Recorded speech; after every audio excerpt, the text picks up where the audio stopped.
Let me pick up a few questions from the audience here. From Amelia Wong. What is the panelist point of view about pass-fail allowance as given by MQA guideline?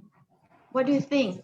Would you, BEM, Board of Architecture, MIA, would you accept pass or fail option for the courses? Okay, let me begin. We have received queries from universities. We also have written to ministry about our stand on this. Board of Architects are not so much concerned about the grade, because the grades belongs to university.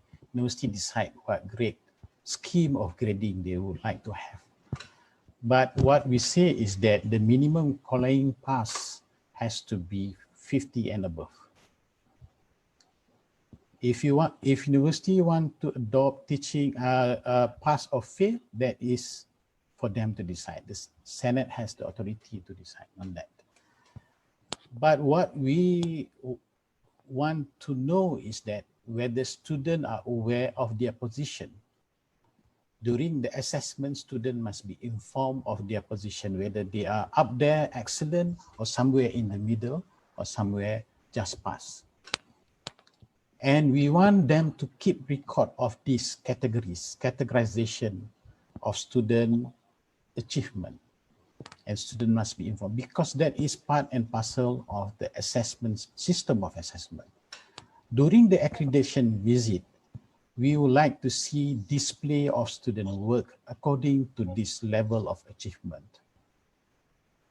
You can name it whatever, but this will help us to examine the system of assessment, whether that kind of achievements is appropriately given to that students.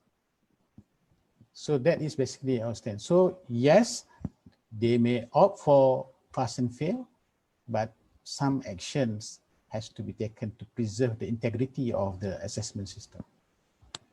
If we opt to go for pass-fail options, for instance, will this have any negative implication for students in their future career life? From professional bodies perspective, for instance? For architecture, architects in practice, yes, they look at the certificates, but the most important things, they look at student design portfolio, their works. Okay. That will show everything from the discipline, from the attitudes, from the commitments, knowledge, and everything. So it will tell us greatly about what the student has achieved, the quality that student have. So a transcript is for immediate information to the practicing architects to accept the students, or sometimes influence the salary. But to see the competency of the students, you have to look at their design portfolio. There's no other ways of doing that. Okay. Prof Siti, you want to add to this? Okay, I think that's the very natural part of being an architect. Portfolio is your heart. As for the engineering program, even though we have the integrated design project, as a testimony of their knowledge that they have actually acquired and the outcome they have already attained throughout their 4 years of study in the university. But we never take that as a testimony of their heart. They will still go on grades. We do have pass and fail components in our assessment that is usually given to latihan industry, industrial training. Other than that, in most of the practice that I've seen in the country, grades are awarded to the courses. Even if they are grades for, I think even for any of the university courses are also being given grades. And obviously in terms of for engineering core courses, the grades do play a role because that would give us the indication of what is the level of attainment that students could be able to produce based on the grades that they have actually, based on the knowledge that they have acquired in the lower years. Somehow there is a correlation of if they are not doing well in their mechanic courses, it will somehow rather affect all the other applied courses at the later years. That is why the entry qualification to any engineering program to become an engineer would require strong principal passes of mathematics and physical sciences. So I would believe that grades still play a role until and unless we do as what the architecture program are doing, where we can turn our integrated design project as the testimony of the competency of the students graduating from the university. Please don't get me wrong, grades are still important, but in this time of crisis, there is the view from the Board of Architects. I remember collecting some information on grading system in Europe. I found out that there are 13 different grading systems adopted by various universities in Europe. So how do board deals with these varieties of grades? So that is for the university to decide what it is. Your university A's may not be the same as the A's of other university. So, but board are perfectly clear about what is pass, what is minimum pass. That is the bottom line. Okay. Okay, Dr. Verinder, you want to add something to this?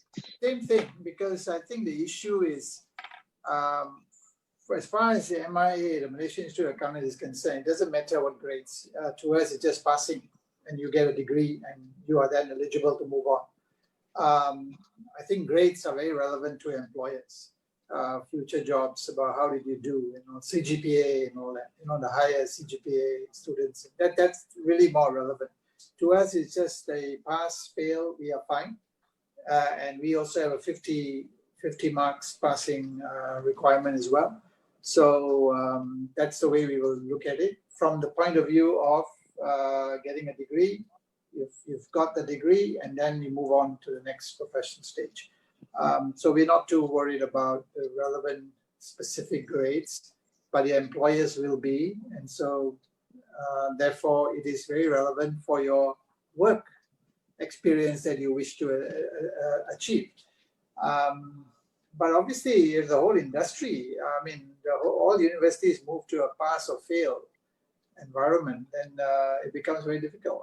You actually have to have a CGPA scores and so on. So, but like has been stated, many universities have different approaches in different countries. But to us, we are okay with a pass or fail. But I just want to point out that employers will be quite distressed when they cannot see the actual detailed grades for the subject.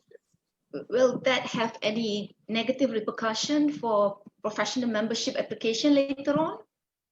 No, I think as far as membership is concerned of any professional body, most of the bodies, depending on where you want to get your accreditation from, if you sit for the professional exams, it doesn't matter.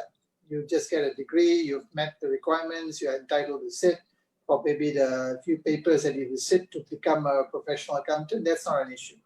For the Malaysian Institute of Accountants at the moment, it is membership after 3 years of experience.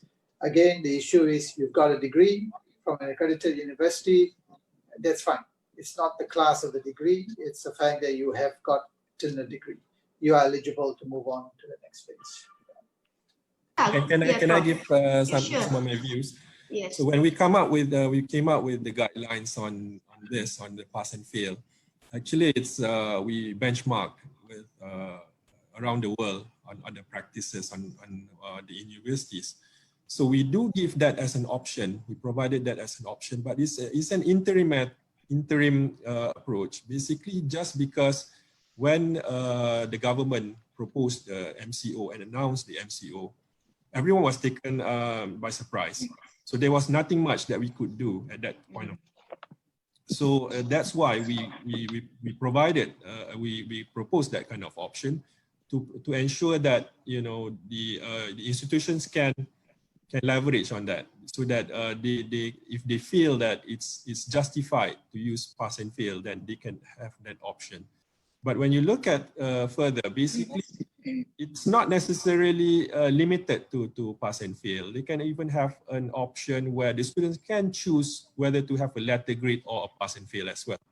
So not only the option is given to the students as one, the only option, but they can have multiple, you know, choices for the students as well, whether they want to maintain the letter grade, they want to opt for a pass and fail. Because of the ERT, for example, because the students again did not choose to go through this online teaching. So students were given autonomy to decide the kind of grades. So that approach is also possible if institutions want to adopt. And they can even use, let's say, the letter grade, but the weightage of the letter of that GPA for that particular semester may not be, you know, with the same weightage as the other semesters as well. There are many ways that institutions can leverage on the guidelines that we have produced actually. So it's up to the autonomy and the creativity of the institutions to decide. Do you see this as a temporary measure or something that it can continue later on?